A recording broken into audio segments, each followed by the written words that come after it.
and Mike and Brooke, and did we have somebody else last week?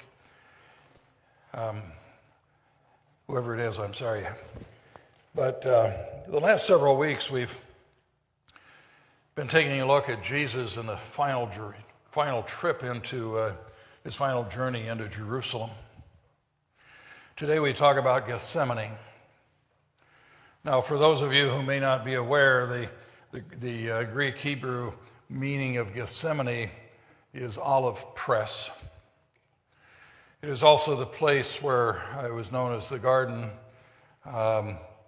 It's up on the Mount of Olives, but its singular meaning means oil press. As mentioned, Gethsemane is only mentioned 3 times total in scriptures. It's mentioned twice, once in Matthew, once in Mark, and then it's also mentioned again in Luke. But Luke and John do not identify the garden as named at Gethsemane. It simply says that Jesus went to the garden. Now, there are some theologians who question the exact location of the garden. We do know that the city was very crowded. There were no gardens allowed within the walls of Jerusalem. And there were a few reasons for that. There was a law against applying manure on sacred ground. That's the primary reason. And so any gardens that there were going to be had to be located outside of the city walls. And there were many wealthy people that had their gardens at the foothills or even up on the hillside of the Mount of Olives. Now, Matthew, Mark, and John, we know that Gethsemane was located on the Mount of Olives. It was across from the Kidron Valley, so you had the Jerusalem on the far, let's say my far left, yes, that is my left, with the Kidron Valley running between, and then over here is the Mount of Olives. They all agree that this garden was a very familiar place to Jesus. He'd been there obviously many times before. It was a place where he went with his disciples and could feel very comfortable there and safe. We also know that it was a place of familiarity because when time came for Judas to betray Jesus, he knew where to look. He knew this would be one of the primary places where Jesus would be. And so he led the soldiers there. Now think about this overall story for a moment and the way that it got started. We're talking about Passover week. Jesus was gathered in the upper room with his disciples. He was there celebrating, they were there celebrating the Passover. It was a time of more than likely laughter and fellowship and some serious times, some reminiscing of what their events had been in the last few days, hours, few days, or even weeks. But there would have also been some talk about the way that God chose to rescue the Israelites from the hands of the Egyptians, which was the whole purpose of the feast. Now, it was at that meal, as they were gathered at the table, that Jesus once again told them he must die. Now, he went a little further, though, this time, because this time he also said, he told them that one of them would betray him. And then in Mark 14, 27 to 31, we read, "You will all fall away, all of you. For it is written, I will strike the shepherd, and the sheep will be scattered. But after I have risen," Jesus said, "I will go ahead of you into Galilee." Peter declared, "Oh, even if all others fall away, Lord, I will not." And Jesus said, "Truly, I tell you, Today, yes, even tonight, before the rooster crows twice, you yourself will disown me 3 times. But Peter insisted emphatically, even if I have to die with you, I will never disown you. And all of the others said the same. I can hear them all now. Oh no, not going to happen. Ain't no way. Nada. Never. But Jesus, knowing the reality of what was lying ahead for him and also what was lying ahead for them, at that point, led the disciples through the gates of Jerusalem, across the Kidron Valley, and up into the Mount of Olives to a place known as Gethsemane. Now, this is a modern day picture of what the Garden of Gethsemane looks like today. It's a picture that Kay and I took several years ago on one of 2 times that we've been in the Holy Land. I'm sure that this is a much more updated picture of the way that the garden looks. I don't imagine they would have had stone-lined paths and so forth when Jesus was there, but this is what it looks like today. Now, here's another picture. Same thing, but you can see the olive trees that are there. It's surrounded by them.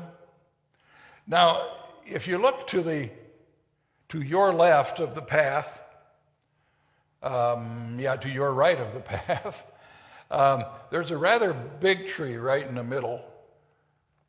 Our guide said that there is some belief that that tree in particular may have been there since the time of Jesus. It's that big around, and we don't know if it's that old or not. This is a picture taken from the Mount of Olives that's looking back toward the city of Jerusalem. Now, you can see the rail, the fencing across the front, the lower front, and then it goes into the Kidron Valley, and you can see where the golden dome of a church is. That's Jerusalem. So Jesus led them from Jerusalem through the gates, through the Kidron Valley, and up the Mount of Olives to the Garden of Gethsemane.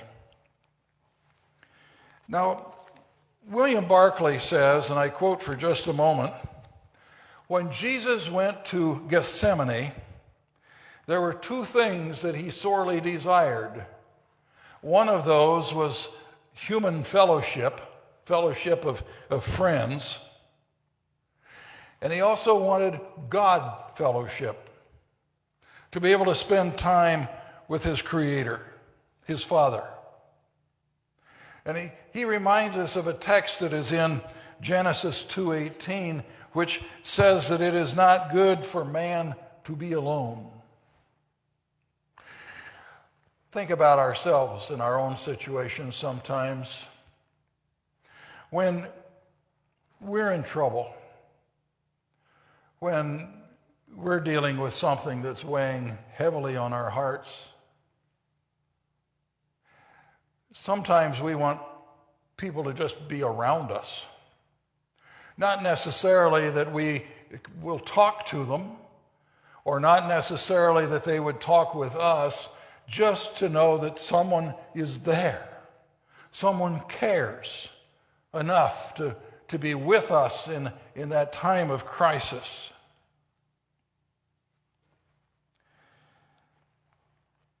Barclay goes on to say, Jesus was like that. It was strange that men who so short a time before had been protesting that they would die for him could not stay awake for an hour.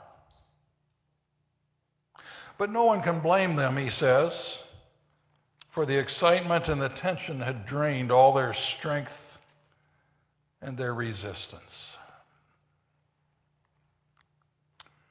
Mark 14:32-36. They went to a place called Gethsemane, and Jesus said to his disciples, "Sit here while I pray." He took Peter, James, and John along with him. He began to be deeply distressed and troubled. He said, "My soul is overwhelmed with sorrow, even to the point of death. Stay here. Keep watch." Going a little further, he fell to the ground and prayed that if possible, the hour might pass from him. "Abba, Father, everything is possible for you. Take this cup from me. And yet, not what I will, but what you will."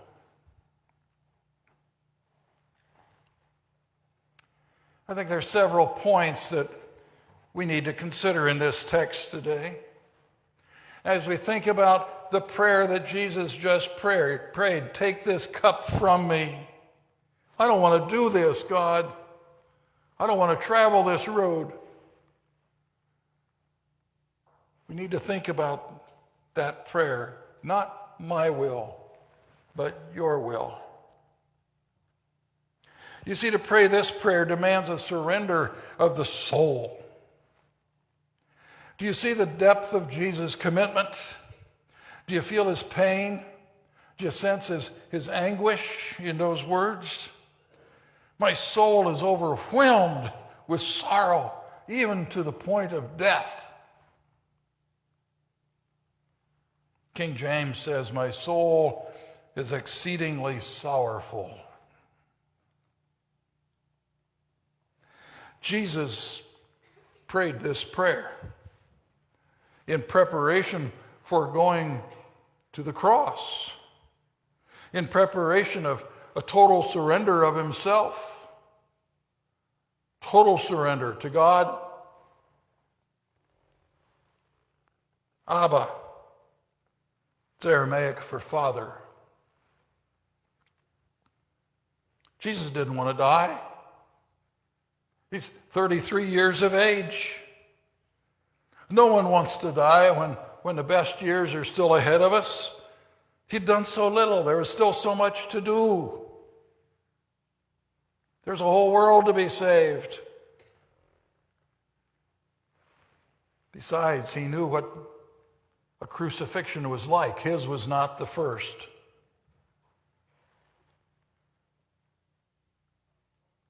He shuddered.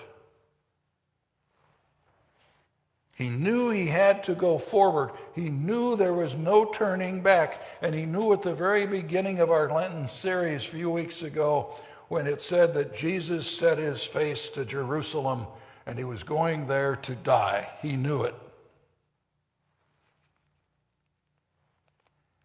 Now, there are a lot of people in this congregation who have been, and many who perhaps still are, journeying through a valley time of life, experiencing some of your own struggles, your own trials, your own illness, your own separation, your own uncertainty, your own brokenness. And to pray this prayer, Father, not my will, but your will be done. I think it's without a doubt one of the toughest prayers that you and I will ever pray. I remember one of the first times I ever prayed it was when I knew that my dearly loved grandmother was dying. Oh, how I wanted my grandmother to live forever. I had plans of someday owning a ranch, and my grandmother and grandfather and my mom and dad and all my aunts and uncles and everybody in the whole family, we were all going to live on my ranch somewhere, and we were just going to live forever and ever. That's the way we think when we're a lot younger. But you know, it's a prayer, and I've prayed it many times since then.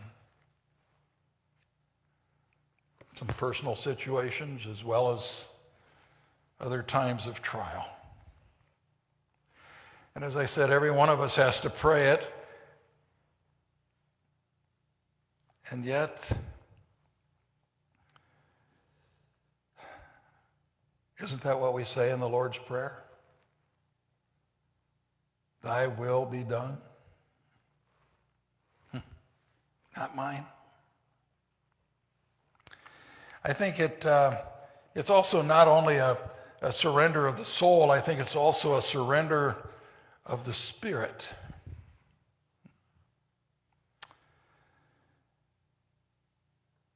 And a surrender of the will. Abba, Father, take this cup from me, but not my will, your will. You know, I think all too often we, after praying that in the Lord's Prayer, all too often we keep on doing what we please, living the way we choose, stumbling through life, denying God total control of our lives. What stubborn wills we have as human beings. It's part of our human nature, isn't it? It's hard to surrender.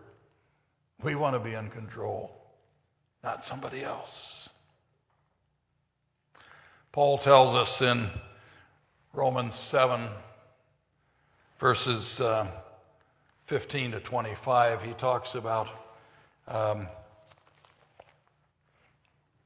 he says, I do not understand what I do. For what I want to do, I do not do, but what I hate, I do. And if I do what I do not want to do, I agree that the law is good. As it is no longer I myself who do it. It is sin living within me. Paul struggled. Struggled with knowing what to do, not knowing what to do, trouble knowing how to do it. But it's not only a human problem, is it?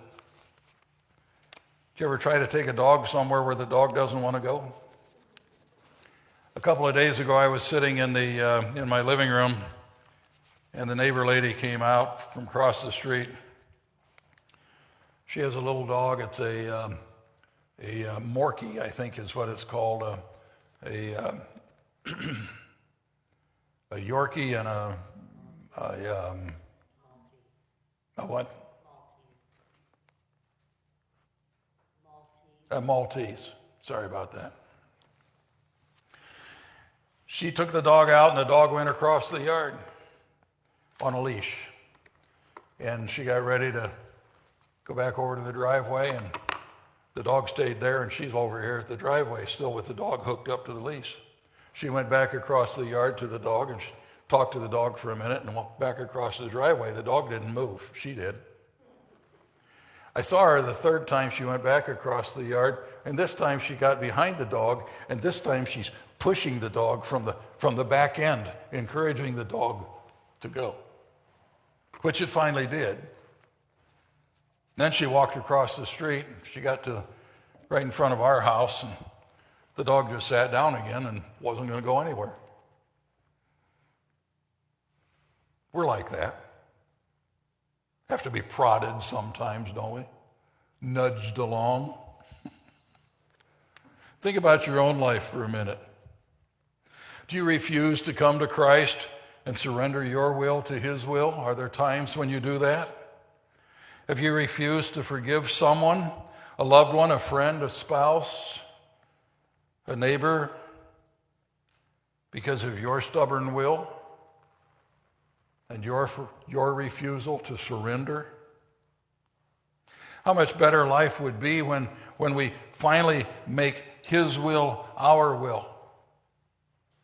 And quite frankly, it's only when you and I surrender our wills that we'll ever discover the true meaning of peace. It's when you finally surrender your will to his will that you'll find forgiveness and freedom. To pray this prayer demands a surrender of the soul and a surrender of the will, but to pray this prayer also demands dedication, commitment, perseverance to doing what God is calling you to do. To persevere even when you're disappointed in what others fail to do that you've asked them to do. Jesus told his disciples in verse 32, "Sit here while I pray." And then in 34, he said, "Stay here and keep watch." And when he returned, he found them sleeping.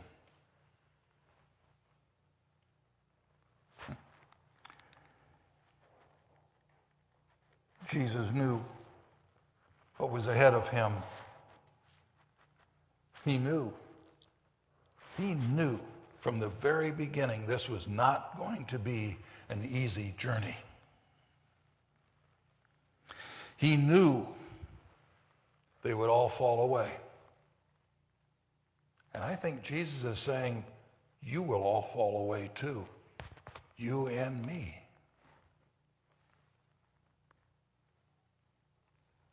It's easy to give in to the desires of the human flesh, isn't it? The disciples failed Jesus, they let him down. As we journey through life and we experience the mountaintop and the valley times of life, we'll also have times along the way when others let us down. What do? How will you and I react? My hope is that we will look to the example of Jesus. What did Jesus do when the disciples failed him? He went back. He gave them another chance. He went back another time and gave them another chance. I think we have to remain faithful to God when others failed and let us down. So in closing this morning, I want to ask, have you been resisting the will of God? Are you willing to surrender everything and discover the true peace of a personal relationship with Jesus Christ? I invite you this morning to come to the one who surrendered himself for you. Now, I want to do something I have done frequently in my ministry, although we certainly haven't in the last year, but I'd like to open up this altar rail this morning and just invite anyone who would like to come forward and spend a few moments in prayer, or if you want to stay in your seat and just spend a few moments in silence, praying that God will make his will known for you and that you will be faithful in your response to his will. Polly, could I get you to play number 354, I Surrender All, and just play it softly for just a couple verses or so, maybe. We'll see. If anybody'd like to come forward, or if anybody wants to just spend time where you are in prayer, I invite you to do so.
For those of you at home, I also hope that you've taken this time to surrender your will to God's will.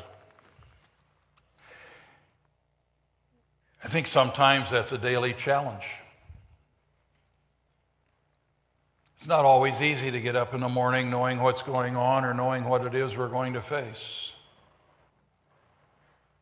Sometimes we have to make that commitment daily. My hope, my prayer is that you will commit to making that total surrender of yourself to His will, to His purpose in your life every day. That you'll be faithful in following His call in your life. You will follow Him wherever He goes,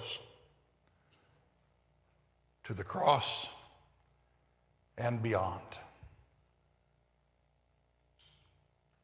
Amen.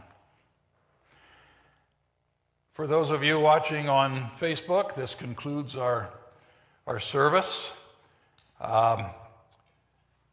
We hope that you have a blessed day and a wonderful week, and that as we move closer to the cross with Jesus, as we continue to journey with Him and talk about some of the stories that took place, some of the situations that took place, that you'll keep those things fresh in your mind, that you'll have a very good week, that you will be a blessing and a joy to those you meet and encounter all along the way.